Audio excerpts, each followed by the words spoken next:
Santa Catarina, só comentar uma coisa com vocês, tá um estado glorioso porque é um estado muito descentralizado, tá? Você tem cidades importantes ao redor de todo o estado. Então você tem, por exemplo, o Vale do Itajaí com Blumenau, tá? Que é uma cidade importante, um polo industrial fenomenal. Você tem Itajaí com os portos, você tem Floripa no litoral, Porto Belo, um litoral que também é industrial. Aí você sobe, tem Joinville, a maior das cidades do estado. Vai pro interior, você tem Chapecó, indo pro oeste. Aí tem o agro no Oestão, lá tem a cidade de Maravilha.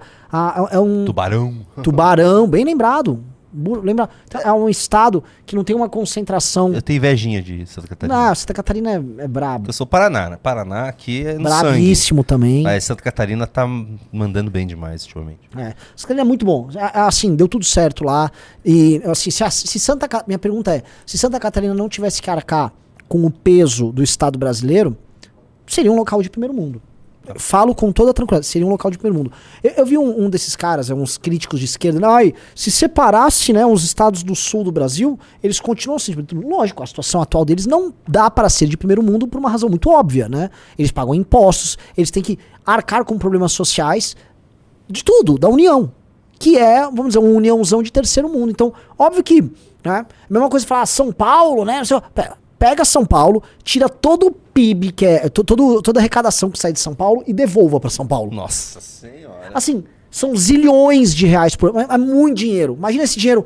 Vamos acabar com as favelas. Se você devolvesse o dinheiro do imposto de São Paulo para São Paulo seria um lugar de primeiro mundo. Então, são coisas assim, meio babacas de gente que tem autoestima baixa no Brasil. Que pega, por exemplo, estados que estão aí carregando boa parte da arrecadação e carregando boa parte do problema. E, você seria pobre de qualquer forma. Não seria, cara. Vamos parar de babaquice aqui. A gente não tá aqui pra mentir. A gente não tem que ficar... Assim como não tem que fingir também, né? Não, mas por que São Paulo é perfeito? São Paulo tá dominado pelo PCC. Vocês viram as matérias que estão saindo aí horrendas, de contratos horríveis, envolvendo políticos na parte de transportes com facção. Tá contaminado igual Rio. O Brasil inteiro é doente, o Brasil inteiro precisa ser resolvido. Rio Grande do Sul tava quebrado até ontem sem pagar conta, tá? Tô colocando isso pra gente, só pra pesar aqui, tem lado bom, tem lado ruim. O Brasil é doente. E qual que é o remédio? É a missão. É a missão. Mas calma, o remédio é a missão, porque, eu vou te explicar, você vai adorar. O remédio é a missão, tá? Mas a receita é essa aqui. Muito bom. A bula tá aqui, ó, do remédio. É o livro amarelo.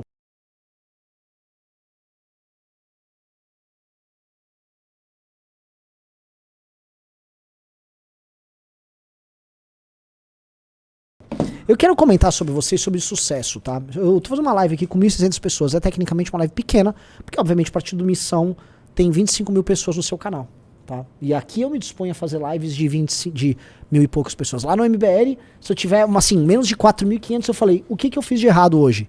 Fracassei. Aqui na Missão não, live coerente. E nós, tá? Vendemos milhares de unidades do livro amarelo aqui nessas lives, tá? Se você fosse falar o seguinte, Renan, é melhor você pedir doação, e vocês doaram muito, tá? A gente recebe chuva de pix de vocês aqui quando pede doação pra montagem do partido, e a gente tá conseguindo fazer a montagem do partido baseado nessas doações. E algumas doações individuais também que a gente vai atrás. Se eu fizesse uma aposta, olha, monte um livro, brasileiro não lê, mas monte um livro de propostas pro Brasil, escritos com um estilo, vamos dizer, um pouco mais arrojado, tá? E nós vamos vender a assinatura desse livro para as pessoas participarem da construção dele. Mas o que é o livro? É um conjunto de propostas para o Brasil, ou seja, um programa, e vai ser o programa do partido. E a gente confia tanto nisso, Júlio, presta atenção na loucura, que a gente botou isso no estatuto do partido. Esse estatuto, para vocês entenderem, pessoal, quando a gente terminar de coletar as assinaturas da missão, ele vai para julgamento no TSE. E aí o Tribunal Superior Eleitoral vai ler o estatuto e fazer seu escrutínio crítico. E vai ler e tal, vai lá, o livro amarelo será o programa. Quando chegar pro julgamento, o que é livro amarelo? Aí, pessoal do TSE, prestem bem atenção. Nós estamos com isso, as pessoas doaram, participando, e estamos lá pro julgamento já vai ter vários fascículos entregues do livro amarelo. Já tem esses fascículos aqui, ainda não tá pronto, tá? Mas nós estamos discutindo com quem? Com milhares de pessoas ao redor do Brasil produzindo esse conteúdo. Eu imagino os ministros do TSE, que tem, volto a falar, muito ministro decentíssimo lá, escorrendo uma lágrima.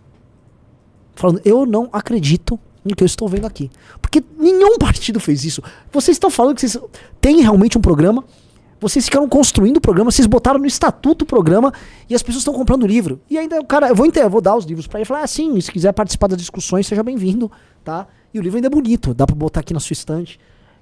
Cara, isso foi de uma ousadia, de uma cara de pau. Tô falando aqui como um modelo do MBL, da missão, desculpa. Que, pô, eu queria compartilhar com vocês. Vocês perceberam assim, que assim, a gente botou o livro amarelo no game e botou no estatuto e assim, agora que tá, tem que fazer. E fizemos. E aí o site tá muito bonito, o livro tá muito bom. A vinda do Paulo Cruz, pô, Paulo Cruz hoje é um dos redatores e a gente tem que aqui dar valor a quem tá trabalhando muito nisso. Toda a equipe do Livro Amarelo, Paulo Cruz e o professor Ricardo Almeida estão trabalhando demais nisso e dá um orgulho danado saber que a gente reuniu assim cabeças incríveis nisso. Então tá um troço lindo. A gente já tá preparando o segundo fascículo. Então vocês vão receber o primeiro agora, mas o segundo já tá, porque tá vendo uma linha de produção, né? O segundo já vem logo em seguida. O Junito, eu já vou avisar, nós vamos contratar diagramador pro Junito. Tá, o Junito, Junito trabalha comigo lá naquela outra instituição maldita, sabe? Aquele movimento lá, tá? O Junito é um sujeito vil, tá? O quê? Um sujeito vil, ele é um vilão. Fala de novo.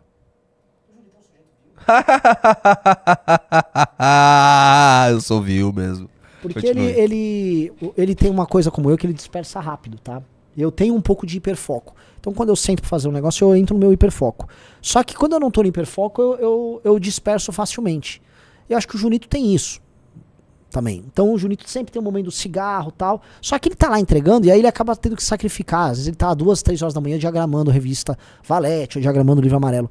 A gente tem que colocar uma pessoa. Então já na operação do Livro Amarelo, eu vou ter que ver assim, custos de diagramação, todos esses custos.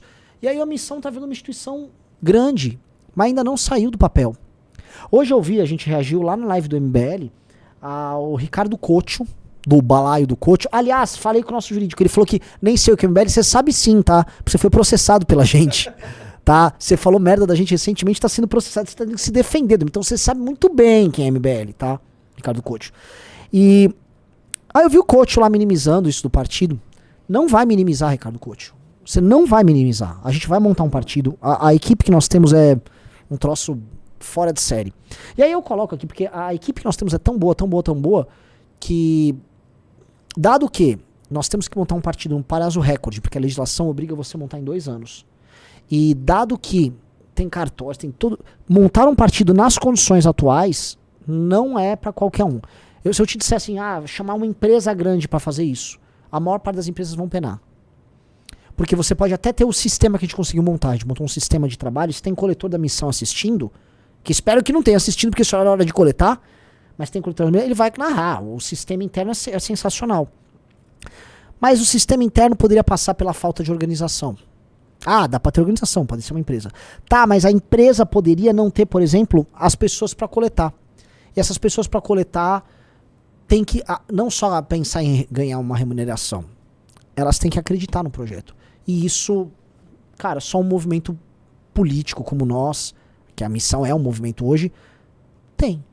Então, reunir essas características é para poucos. E as características necessárias para montar a missão, que a gente está falando que é organização, inteligência e pessoas que acreditam no projeto, de cabo a rabo, do começo ao fim, isso são exatamente as mesmas características necessárias para fazer o Brasil se tornar um país melhor. Se você tiver essas 3 coisas na política, inteligência, organização e pessoas de bem defendendo aquilo e trabalhando e militando, você tem tudo. O bolsonarismo, por exemplo, ele não tem organização, ele não tem inteligência, mas ele tem essas pessoas, aos montes. O PT, ele já teve inteligência, hoje ele não tem. Ele tem organização e ele tem militância. Tá? O PSOL tem uma organização ok, tem militância e tem inteligência ali aplicada no que eles fazem, ok, nada brilhante. Tá? E o Centrão não tem organização, não tem militância e tem alguma inteligência por lado ruim. Tá? Nós seríamos o único grupo a reunir as 3 premissas para tornar o Brasil um país diferente. Então, eu tenho muito orgulho disso. Eu tenho muito orgulho disso aqui também, tá? Eu não sei se eu vou conseguir participar das outras edições, dos outros fascículos do Livro Amarelo, como eu participei da primeira. O Ricardo teve a ideia e eu fiquei até tipo, nossa, o Ricardo me jogou na fogueira. Ele falou, Renan, faça o texto que vai servir de fio condutor, né? Que é um texto que eu já tinha soltado no Twitter como uma crônica bem humorada, que é o do Cruzeiro do Neymar. E sabe o que é muito louco, Junito? O fato desse primeiro... Não sei se o Paulo Cruz já leu esse começo. Né? Talvez nessas lives me corrijam aí, o Drax pode falar, mas... basicamente, no começo do livro, nós estamos falando do Elon Musk, que é um assunto que está super atual aqui. Então parece que todos os assuntos estão se misturando aqui. É um momento muito, muito bonito aí pra gente. O primeiro capítulo chama... Entre o Foguete e o Cruzeiro. Acho que esse aqui é mais perto. Aqui, como vocês podem ver, é o Neymar e... Aqui, né? É o Neymar e o Oruan. E aqui o Cruzeiro. Entre o Foguete e o Cruzeiro. Por que entre o Foguete e o Cruzeiro? Presta atenção que o texto tá legal. O mês de dezembro de 2023 foi especialmente cósmico para alguns países. A ideia de que vivemos uma nova corrida espacial já não é mais uma vaga suposição, mas sim uma realidade que se confirma. E não é mero duelo entre Estados Unidos e China, emulando os tempos da cortina de ferro. Falamos também de Japão, de Índia, da Europa, da própria Rússia, mesmo que envolta numa guerra. Falamos de tecnologias sensacionais que permitirão a exploração comercial de recursos infindáveis na Lua e em Marte. Falamos do hélio 3, combustível para a revolução energética da fusão nuclear, descoberto pela China em nosso satélite. Falamos da Starship de Elon Musk, nave espacial de 50 milhões de dólares, dezenas de vezes mais econômica que tudo aquilo que é feito pela NASA. O mundo voltou a falar em conquista do espaço, em inovações tecnológicas ao melhor estilo professor Pardal, em sonhos antes irrealizáveis. Tivemos a Índia retornando ao espaço após sua sonda alcançar a Lua. Tivemos o Japão, todo tímido, lançando a sua. Ela alcançou a Lua em janeiro. A SpaceX bateu mais recordes com seus lançamentos da Falcon, nave que revolucionou o mercado espacial nos últimos anos. E a cereja do bolo, a colossal Starship, nave a nos levar para Marte, teve seu teste estático de motores sendo realizado com sucesso no dia 20. Na data dessa edição do livro, dia 14/3, a Starship entrou em órbita com sucesso. Para quem vive o mundo apenas como conflito e desgraça, é possível enxergar algumas coisas interessantíssimas rolando no céu. É estimulante, confessemos. E repare, tudo isso acontece enquanto a revolução dos carros elétricos altera radicalmente a dinâmica energética do globo, liderada por Estados Unidos e China. Dezembro foi o mês em que a Tesla apresentou seu resultado anual recorde na venda de carros em geral, produzindo apenas elétricos. E também foi em dezembro que descobrimos que a chinesa BYD irá ultrapassar a gigante americana neste ranking já em 24. Não são meros carros, afinal. São carros capazes de se autopilotar, pináculos da tecnologia de massa. Carros que já são produzidos por robôs humanoides, criados para substituir nosso trabalho braçal, que estarão à venda nos próximos anos. Robôs prontos para trabalhar no espaço, em estações que servirão de base para as colônias humanas que veremos em Marte e na Lua nas próximas décadas. Colônias que utilizarão métodos construtivos que já estão em desenvolvimento nas principais universidades do mundo. Universidades que, a despeito de toda a bobajada woke, produzem conhecimento de ponta para que os países que já mencionei, a despeito de suas crises internas, apontem para frente, para o alto e entreguem algo para aquilo que chamamos de humanidade. A busca pelas estrelas, essa nova fronteira a ser cruzada pelo homem, faz a cabeça das melhores cabeças do mundo. Isso é ciência de foguete, afinal, matéria para mentes superiores que apontam para o alto, para aquilo que está acima, pois é isso que as impele quando parte de uma cultura minimamente saudável. Os homens a dirigir os projetos espaciais desses grandes países podem se comparar, nesse instante, aos grandes pioneiros e aventureiros que expandiram os limites humanos sobre a Terra. É um encontro entre a coragem e a inteligência, fomentado pela competição entre países diferentes. Já descobrimos a América em uma situação dessas. Por que não outro planeta?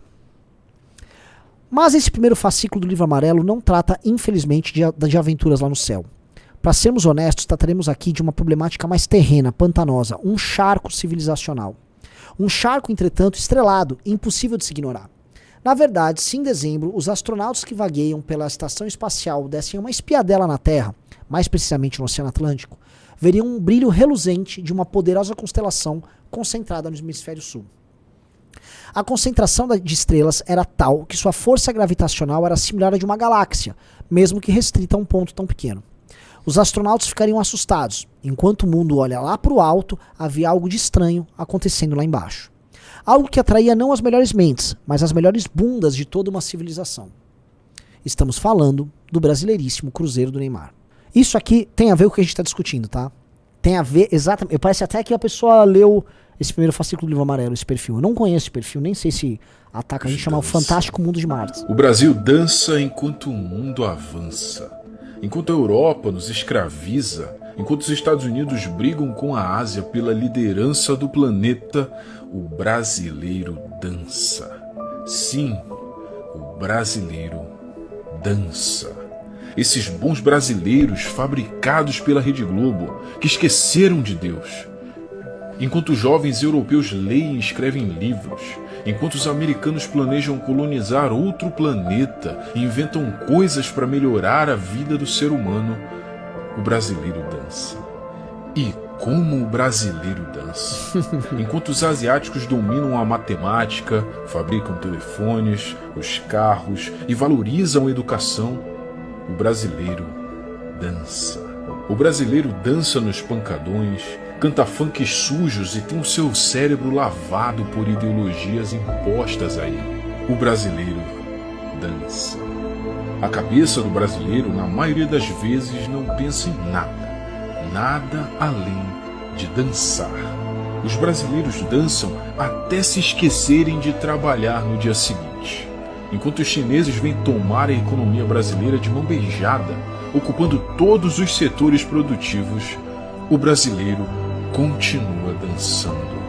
O brasileiro foge da agricultura, do empreendedorismo e da economia e sonha em passar em um concurso público. Sonha em viajar para um país de primeiro mundo ou ganhar na loteria. Mas enquanto esperam a sorte, eles continuam dançando. Como o brasileiro dança. Eles dançam a dança da decadência. Concentram-se em figuras vazias, enquanto as ONGs e multinacionais tiram todas as riquezas da Amazônia, para no final ouvirem que estão destruindo a natureza com banhos maiores do que 2 minutos e serem facilmente manipulados por políticos corruptos, matando uns aos outros por causa de um celular, sem entender que até esses mesmos políticos são meros peões em agendas internacionais. Os brasileiros dançam e bebem em baladas e bares, enquanto o governo aumenta os impostos de tudo que eles usam a ponto de trabalharem só para pagar impostos. Nós continuamos dançando, enquanto nossos políticos corruptos vendem as nossas riquezas, enquanto a grande mídia injeta em nosso subconsciente que estudar é sinônimo de ser otário. Nós continuamos dançando. Enquanto as mulheres são submetidas à prostituição, ganhando visibilidade da mídia hipócrita para incentivar que outras mulheres se prostituam, as mulheres asiáticas ganham prêmios Nobel. Enquanto o mundo debate sobre a revolução da inteligência artificial, o brasileiro se concentra no próximo carnaval para dançar até se cansar e depender do SUS até morrer. Como o brasileiro dança. Como... Posso falar? Bom demais, é inspirado, eu já vi como os africanos dançam, e o cara pegou e fez uma crítica, tá? E assim, essa crítica, alguns dizem, essa crítica é meio batida, né? O Brasil não só dança, assim, as pessoas trabalham no Brasil, trabalham muito, trabalham em condições muito ruins, mas dá pra combinar que a nossa cultura mainstream é levada a isso. E alguém vai argumentar, Renan, mas nos Estados Unidos a cultura de massas também vai nisso. Sim. Mas não é todo mundo que está embarcando nisso, na cultura de massa. Não é, a forma como a gente está comprando esse aspecto lúdico como a principal característica da nossa sociedade, tá? E a gente gosta de vender isso. Nossa, o americano não quer se vender. O americano ele gosta de fazer, como é que chama? Como é que é? Aquele negócio twerk, né? Não, o americano gosta de rebolar. Não é. Quando a gente coloca a nossa característica, que nosso grande momento é o carnaval, e que a nossa grande característica é ser leve, brincalhão, e aqui é a putaria, o brasileiro precisa ser estudado, a gente está colocando, vamos dizer, como um elemento central da nossa cultura, algo que é um negócio acessório. Ser um povo voltado para diversão, vamos combinar que, né, é dançar, é dar uma rebolada, é curtir um verão. E obviamente que nós somos um povo nos trópicos, nós temos vamos dizer, uma colonização diversa. Obviamente que a putaria faz parte do Brasil desde a fundação. E obviamente que é um elemento, esse elemento, vamos dizer, dionisíaco, ele não pode ser jogado fora, pelo contrário. Só que ele não é um elemento sendo, você não constrói civilização sendo só dionisíaco. Não constrói. Então a construção não passa em querer imitar um país asiático, ou imitar um país europeu, ou os Estados Unidos, porque toda imitação é burra, a nossa cultura é diferente, nós somos um povo diferente. Agora nós temos que construir algo dadas as nossas características. E isso vai passar, aí esse ponto eu vou concordar bastante com o vídeo, por diminuir a nossa carga dionisíaca, a nossa carga lúdica, e aumentar a nossa carga apolínea, a nossa carga de estruturante, a nossa carga geradora de ordem. A gente precisa gerar ordem, porque a gente está celebrando demais o caos. Essa celebração, vamos dizer, imparável do caos, só redundou em caos. E não dá pra viver no caos, ninguém aguenta viver no caos. A vida não é um eterno carnaval. Tá? Então, fazer esse enfrentamento é fazer enfrentamento a uma cultura mainstream. Por quê? Porque a cultura mainstream brasileira, ela está impondo isso e as pessoas estão acreditando nisso. E isso tem consequências. Há uma relação, e o cara botou isso no vídeo, entre a cultura concurseira e a cultura essa cultura lúdica. Existe uma relação. Lógico que existe. Existe uma relação entre a ideia do lei do mínimo esforço, lei de gesto, lei de vantagem. Tem. Você vai encontrar essas correlações, sim, tá? E nós não podemos ser isso. Até porque nós podemos ser muito mais. O Brasil, tá? Pra gente entender, tá? O Brasil é um país que tem um caráter civilizacional. O Brasil ele tem um caráter de fundação aqui nos trópicos de uma civilização que mescla elementos europeus, elementos africanos, elementos da população indígena aqui, tá? É uma coisa muito única. Outros países da América Latina têm essa conversa. A Colômbia pode falar nesses termos, mas nenhum pode falar com a mesma grandeza do Brasil. O Brasil é grande, o Brasil é continental. O Brasil é uma experiência civilizacional colossal, que se der certo, vai dar muito certo. Se der certo, vai dar muito certo. Agora, se der errado, vai dar muito errado. E esse é o drama nosso. Construir nessas bases não é fácil. Então, assim, não dá pra gente falar, eu vou fazer aqui no Brasil, basicamente, sei lá, vou lançar no Brasil em Singapura. Não, porque o Brasil não é Singapura. O Brasil não vai conseguir imitar um modelo asiático completo, porque nós não somos asiáticos. Nossa cultura é completamente diferente. Então nós vamos lidar com esse elemento caótico, esse elemento, sim, mas dentro de uma ordem. Até porque, vamos dizer, a desordem, ela até existe. O carnaval, ele é um tipo de celebração. Acho que vem da Saturnália, me corrijam aí no chat. Mas a ideia do carnaval, ela parte da premissa de que é um pequeno momento de caos dentro de uma grande sequência de ordem. Então, o caos é um momento que você rompe a ordem, inclusive a ideia do rei Momo, a ideia de você, né, e na Idade Média teve, na Europa medieval, a ideia de você substituir, olha, o rei é o bandido, você vai virando a sociedade. A ideia de inverter a sociedade no carnaval é você ter esse período de caos, e aí você retorna à ordem, para a ordem não ser sufocante. E esse caos é uma celebração do momento de criação, um momento criativo, tá? Que permite que coisas novas surjam, que as pessoas extravasem também, porque as ordens podem ser não só ilegítimas, como elas podem perder energia, tá? Calma que o presidente está fazendo uma assinatura em algum documento muito importante. Está assinado, o presidente assinou. E aí Dê a ordem, presidente. E aí, essa caneta era bique, hein? Essa era poderosa! Aí, depois de assinar, eles estão chegando de segurança para levar o Junito embora. Então, por favor. Então, aqui no Brasil, a gente está invertendo a coisa a ponto da ordem ser um pequeno hiato no caos. A ordem é um pequeno hiato. Nós temos bolsões de ordem no Brasil. Quando um estado ou uma cidade, ela não apresenta nos números de violência que nós temos no Brasil, você fala, gente, olha que... Quando a gente fala de Curitiba aqui, nossa, mas Curitiba tá limpo, não tem crime em Curitiba, tá arrumado. Não deveria ser um espanto. Curitiba é uma cidade normal, assim, uma cidade completamente normal nos Estados Unidos, uma cidade banal nos Estados Unidos. Aqui no Brasil, é uma coisa fora de série. A gente citou de Londrina, quando citou Ribeirão Preto. Nossa, mas isso não deveria ser esse espanto. Então, no Brasil, nós tratamos o normal, ou o que deveria ser, vamos dizer, a base de tudo, ordeira, como algo excepcional. Tipo, vejam Curitiba, tá? Então não dá, cara. Não dá. A gente não pode ter a premissa de que nós somos um Rio de Janeirão. O Rio de Janeiro, que inclusive é como se fosse uma fonte de onde emana essa cultura do caos, o Rio de Janeiro tem que ser ordenado. Por isso que, do ponto de vista simbólico, reconquistar o Rio de Janeiro É fundamental. E o Rio de Janeiro tira muito sarro, eu adoro conversar com o Carioca, porque o Carioca é o único cara que não faz mimimi. Se você zoa alguém do Nordeste, se zoa um sulista, zoa mineiro, e zoa o Carioca, meu irmão, é uma merda aqui mesmo, separa essa porra. O Carioca se zoa. Mas o Rio de Janeiro ele precisa ser domado, ordenado. Olha o que estavam votando agora no Congresso. Liberar o brasão lá. O Rio de Janeiro fica ali, ó. Você imagina assim, em Roma tinha a cloaca máxima, que era basicamente um sistema de esgoto que tinha uma grande saída, que é igual uma cloaca de uma ave, né? O Rio de Janeiro tá uma cloaca de onde fica exalando, uma hora sai a Anitta, outra hora sai um Gregório do Vivier, essas coisas vão... Que é a Rede Globo que tá lá, né? Então, pelo amor de Deus, né? Então, assim, o Rio de Janeiro precisa ser reconquistado. A reconquista do Rio de Janeiro, ela tem um poder, tem um caráter simbólico, recuperação daqueles espaços, até porque nós, como cultura, já tivemos sofisticação suficiente para lidar com isso. Quem aqui, digite 1, conhece o Cartola?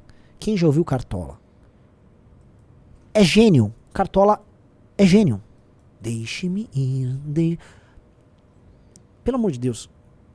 Então, assim, você consegue pegar esses elementos, dionisíacos, da periferia e transformar em arte. A Bossa Nova foi ainda uma sublimação disso tudo. Então o Rio de Janeiro foi capaz de fazer coisa muito sofisticada. Saiu agora um ranking da Rolling Stone dos maiores músicos do Brasil, tá?